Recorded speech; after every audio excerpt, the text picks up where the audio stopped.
I know not what course others may take, but as for me, give me liberty or give me death. That is Patrick Henry back during the Revolutionary War.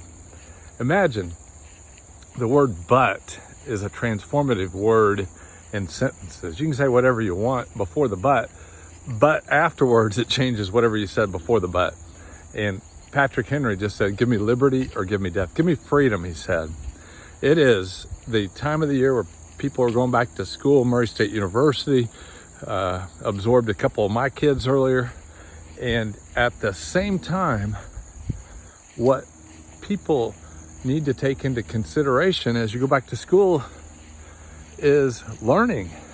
What is it I might know that'll help me better live this life? Not what is it somebody else wants me to know to formulate the same views they have, but what is it I can learn that can allow me the liberty, the freedom to live life more freely, more abundantly, and more enjoyably.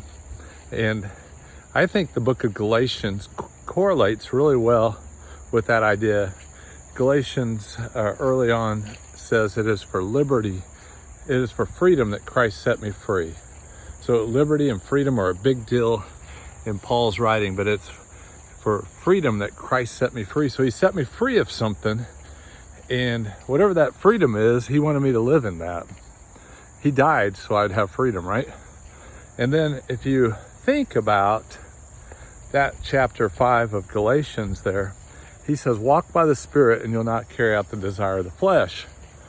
Well, walking by the Spirit is seldom talked about in a lot of classrooms, a lot of pulpits, a lot of seminars. And so the idea that I'm going back to school, I'm going to learn something. Really, as a human, one of the very first things you learned was how to walk. Think about that. And Paul says, walk by the Spirit and you'll not carry out the desire of the flesh. A lot of Bible teachers teach you how not to sin, theoretically, but I don't know very many that are saying walk by the Spirit. And that's what my encouragement would be to you today, that you think about what does it mean to walk by the Spirit, and maybe read Galatians 5 again, and maybe one day we can have a conversation about it, because I think as you walk by the Spirit, you're going to find joy, peace, happiness, all kinds of cool things, and you'll find intimacy with Jesus like never before. That's my desire for you. See ya.